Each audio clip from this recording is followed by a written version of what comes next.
Mesdames, Messieurs, bonsoir et bienvenue dans votre magazine Questions d'État qui traite de tous les sujets d'actualité en République démocratique du Congo, pourquoi pas en Afrique et à travers le monde. Ce soir, nous allons parler de ce domaine des droits humains qui concerne tout un chacun de nous en République démocratique du Congo. Situation plutôt délicate, les droits humains en danger, on pourrait le dire. Quelle est la situation actuelle dans le secteur? Nous allons en parler avec une bouche autorisée. Nous allons essayer d'étayer la Constitution qui, entre les articles 9 et 67, traite notamment des droits humains et des libertés fondamentales. Pour en parler, nous recevons ce soir Maître Jean-Claude Katende. Il est président de l'Association africaine des droits de l'homme, AZADO. C'est un plaisir. Bonsoir, Maître Jean-Claude. Bonsoir, madame.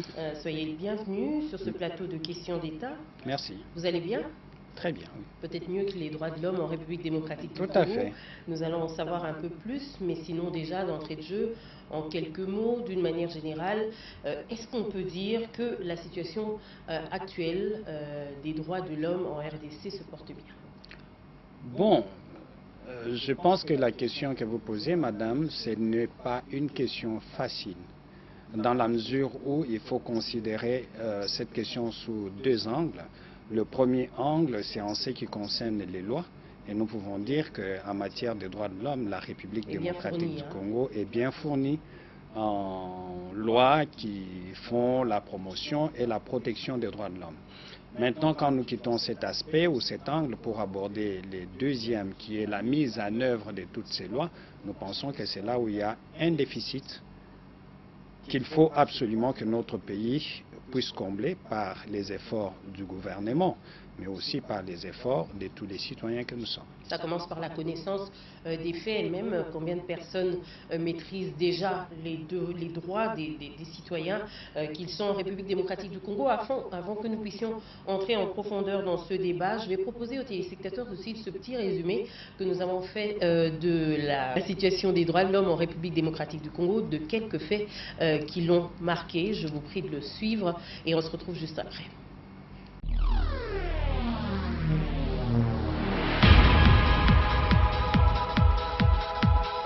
Tous les êtres humains naissent libres et égaux en dignité et en droit. Cet article de la Charte internationale des droits de l'homme est également le contenu de l'article 11 de la Constitution de la République démocratique du Congo.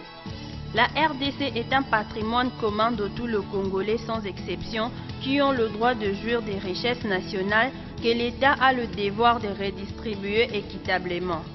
Il s'agit donc entre autres de mettre fin à l'enrichissement illicite et au pillage de ressources naturelles alors que la majorité des Congolais vit avec moins d'$1 le jour. Comment faire alors pour subvenir à ces besoins vitaux?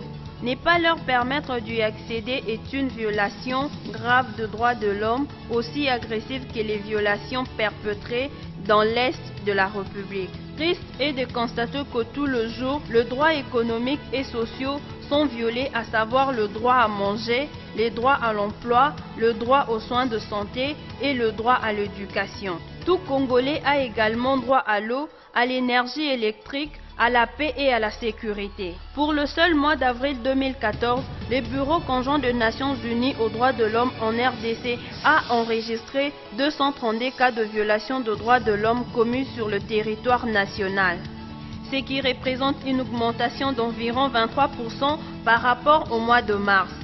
Il s'agit notamment d'atteintes à la vie et aux droits de propriété observés au nord et au sud Kivu.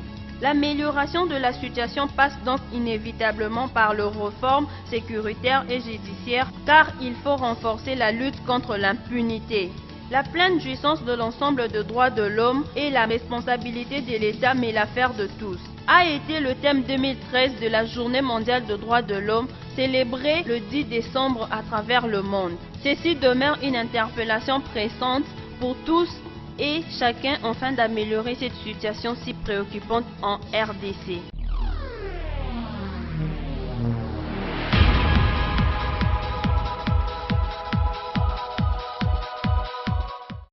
Alors, je reviens à vous, Maître Katende, du point de vue de la liberté et de la dignité due à chaque citoyen. Est-ce qu'on peut parler aujourd'hui d'égalité entre les Congolais de la République démocratique du Congo?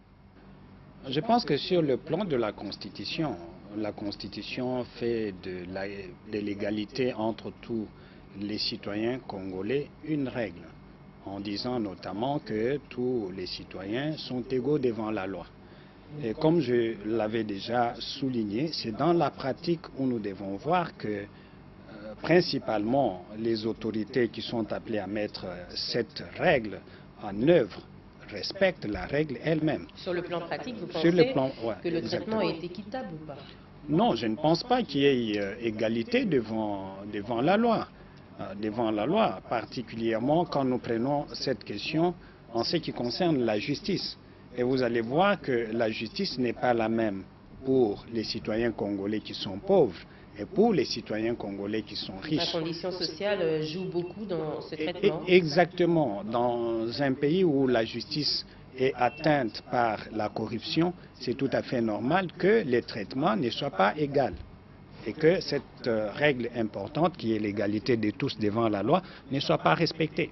Alors on va y aller petit à petit. Nous avons relevé quelques articles de la Constitution qui nous intéressent ce soir. Dans les articles 14 et 15, on parle notamment de l'élimination de toute forme de discrimination envers la femme. Là encore, le bas blesse. Oui, je pense que nous avons, en termes de lois, des lois qui garantissent en fait le traitement, comment je dirais, qui garantissent la dignité et la justice pour la femme, la jouissance des mêmes droits. Mais quand nous allons en pratique, nous allons constater par exemple que dans les domaines politiques, les femmes ne sont pas traitées de la même manière que les hommes, dans les partis politiques principalement. Et quand nous allons dans le monde professionnel, nous allons constater qu'il y a certaines discriminations, non seulement en ce qui concerne l'occupation de certains postes par les femmes, mais aussi en ce qui concerne les salaires lui-même. Et donc, quand nous mettons ces questions... Il y a un véritable combat, même à travers le monde, pour que le salaire de la femme soit égal à celui de l'homme. Exactement, mais je pense que notre pays, par rapport aux autres pays, nous avons un retard qu'il faut absolument rattraper. Pourtant, la parité est consacrée dans la Constitution, mais de la parité, on est passé à 30%, oui, tel que stipulé par le chef de l'État lors de son dernier discours devant le Congrès. Oui, mais je pense que là aussi, il y a un problème. Le premier problème, c'est qu'en ce qui concerne la parité, il faut que cette parité soit considérée principalement en ce qui concerne les institutions publiques. Cette parité ne peut pas être démise en ce qui concerne le secteur privé. Où les privés, quand j'ai mon entreprise, il n'y a aucune obligation légale qui m'est faite pour que je puisse avoir le nombre de femmes qui soit égal à celui des hommes. Il n'y a aucune obligation. Donc, on doit être clair parce que souvent, quand on traite de la question liée à la parité, il y a la confusion qui entre. Maintenant, en ce qui concerne les institutions publiques, là, la parité s'impose. Il faut qu'on traite de manière égale les hommes et les femmes.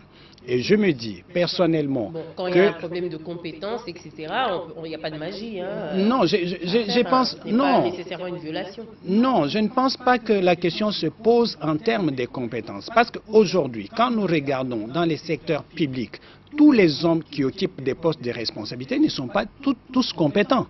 Alors, il ne faut pas qu'on soulève la question de la compétence seulement quand il s'agit des femmes. Je sais que, compte tenu de certaines discriminations qui commencent déjà en famille, parce que les parents semblent privilégier les garçons en lieu et place des filles ou de le faire. Oui, pour la scolarité. Par exemple, les parents... Au mariage. Voilà, les filles sont éduquées en fonction du mariage et les garçons sont éduqués en fonction de pouvoir occuper des postes de responsabilité dans les pays.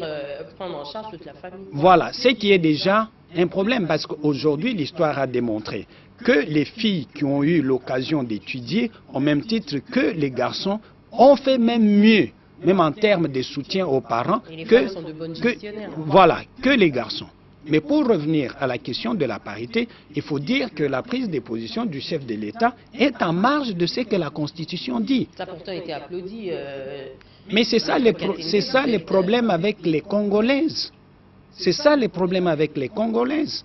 Et c'est là que nous insistons pour que ce qui a été dit par les chefs de l'État est en deçà de ce que la Constitution prévoit. Et c'est une même violation de la Constitution. Nous aurions souhaité par contre que les chefs de l'État nous disent, par rapport à la mise en œuvre de la parité, voici les paliers que nous allons suivre jusqu'à atteindre, voilà, jusqu'à atteindre ou soit l'application immédiate, c'est que je doute très fort. Parce qu'il faut qu'il y ait des actes qui soient posés de nature à concrétiser ce qu'on dit. Mais les 30%, c'est en deçà de ce que la Constitution prévoit. Parce que la Constitution, elle, prévoit 50%.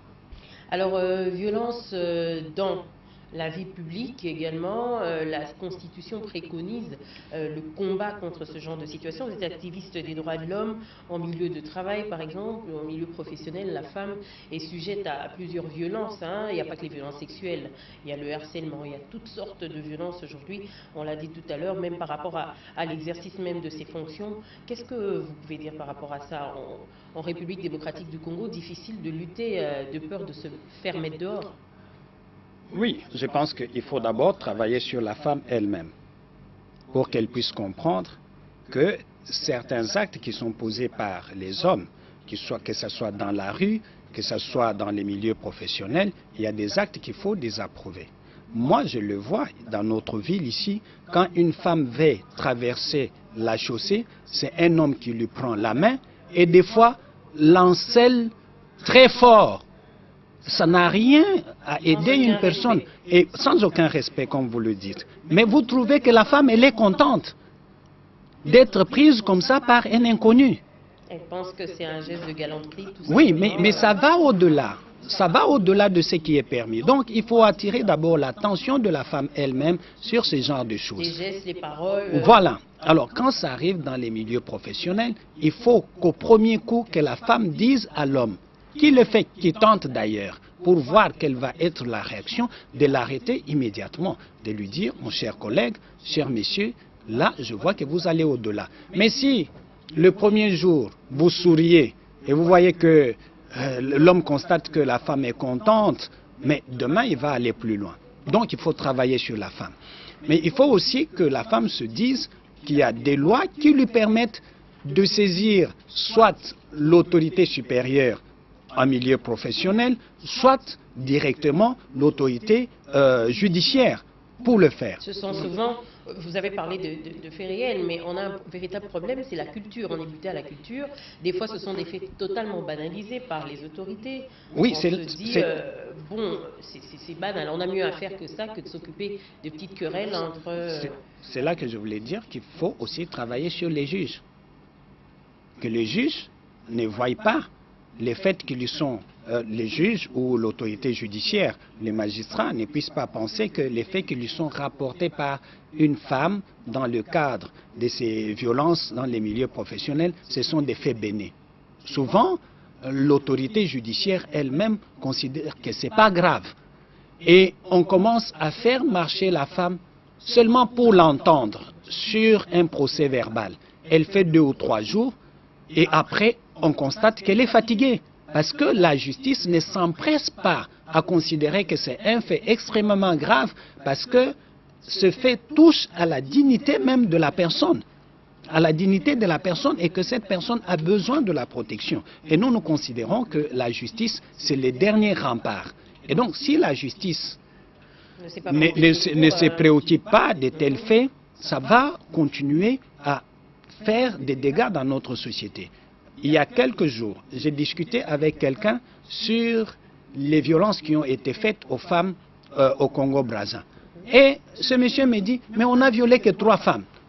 Vous voyez, même la manière de parler, c'est comme pour dire, voilà, donc il aurait fallu qu'on viole 100 femmes pour que ça devienne grave. Mais dans d'autres pays, même quand une jeune fille, une petite fille est violée, c'est toutes les autorités politiques qui se mobilisent. C'est toute la société qui se mobilise. Je ne vous interromps pas, à travers nos médias, il y a des émissions qui, tous les jours, font état de violences sexuelles particulièrement. On voit que ce n'est plus qu'une question réservée aux zones de conflit. Même en pleine capitale, c'est tous les jours où une femme, au moins, est violée, parce que c'est vraiment le minima que l'on puisse donner, mais ça n'émeut plus personne. C'est une situation qui est devenue tout à fait banale. Oui, je ne vais pas vous surprendre. La ZADO, mon organisation, a fait une enquête qui a été publiée il y a quelques mois. Il y a plus de violences sexuelles à Kinshasa qu'à l'Est. Seulement, le problème c'est qu'à Kinshasa, les femmes ne dénoncent pas, les familles non plus ne les encouragent pas à les dénoncer. Et vous avez ces situations. À travers les médias, aujourd'hui, on fait état de ce genre de situation. Oui, mais ce sont des cas parmi d'autres. Oui, mais il n'y a pas, en fait, aujourd'hui, un intérêt pour l'autorité, n'est-ce pas, publique, de pouvoir s'intéresser à ce qui se passe dans les zones de l'Ouest. L'Ouest, je vois Kinshasa, je vois les Bas-Congo, je vois les deux Kasaï. Si vous regardez dans ces provinces, les femmes sont violées au jour le jour. L'attention est plus rivée vers les zones des conflits. Tout simplement, pourquoi? Parce que aussi les partenaires au développement ont investi beaucoup d'argent dans ces zones-là, au point qu'aujourd'hui, il y a des questions qui se posent si réellement les statistiques qu'on donne sont vraies